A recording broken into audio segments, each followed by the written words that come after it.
السلام علیکم. پیغله خور چا او ولې مجبوره کړه چې له خپل 15 کلن ورور سره زنا وکړي؟ دا عجیبه او له عبرت ډکه کیسه په دې ویډیو کې وګورئ.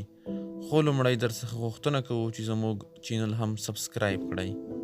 په دې ورځ یې مور له خپل مشر ورور او د کور له کوچنیو ماشومانو سره یو ځای د خپلوانو کور ته تللي وه. پلار خو یې د تل په څېر بازار ته د مزدورۍ لپاره لاړ و.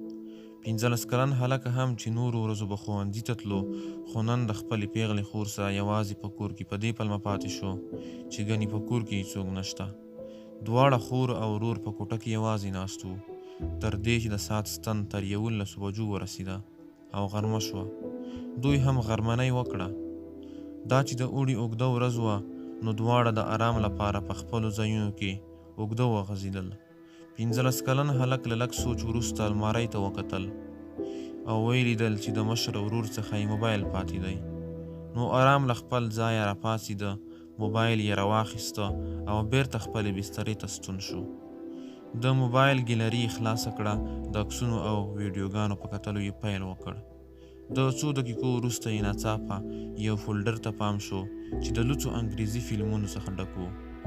د دې فولډر په لیدو ناڅاپه هلک سر په بستره دننه کړ او د ویډیوګانو په لیدلو یې پیل وکړ.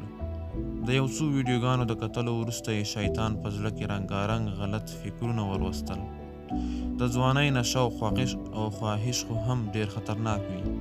که ځان قابو نه کړی شي، نو سړی هر ډول غلط کار ته هڅوي.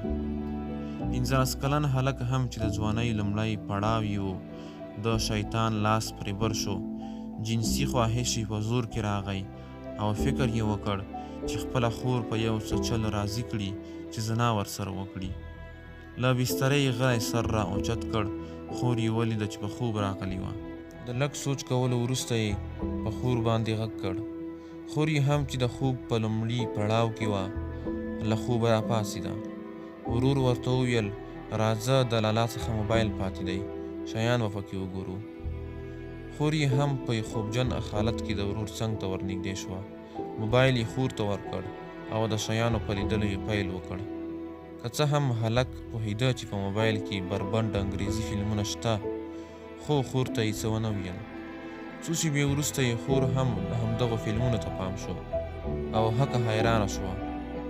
ورور یې هم ځان حیران کړ. ورور یې ورته وویل، ته دا ویډیوګانې خلاصې کړه چې څه دي، او د لالا مو په موبایل کې څه ګوري؟ د ویډیوګانو په کتو د هلک خواهش لا هم ډېر شو. شیطان بیا پرې غلبه وکړه. کوشش یې وکړ چې خور یې هم یو څه جنسي تخریب کړي، خو خور یې راضي نه شوه. په هلک جنسي خواهش دومره زیات شو چې په زور یې خور دې ته مجبوره کړه چې جنسي اړیکه ورسره ونیسي.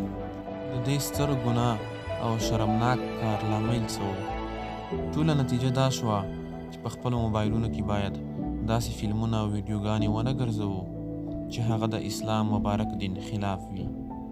که چېرته مشر ورور یې په خپل موبایل کې هغه ویډیوګانې نه وای ساتلي، نو دغه دوه خور او ورور به په دې غټ ګناه کې نه مبتلا کېدی.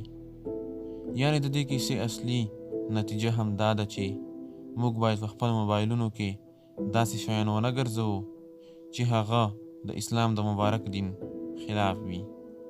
که د چا سره په موبایل کې وي هم باید سمدستي یې ډیلیټ کړي، تر څو د داسې ناوړه واقعې سره مخ نشي. په وروستیو کې بیا هم یوه غوښتنه درڅخه کوم چې پښتو سټار ټي وي یوټیوب چینل درسره سبسکرایب کړئ او دا ویډیو د عبرت په خاطر له نورو ملګرو سره هم شریکه کړئ. مننه.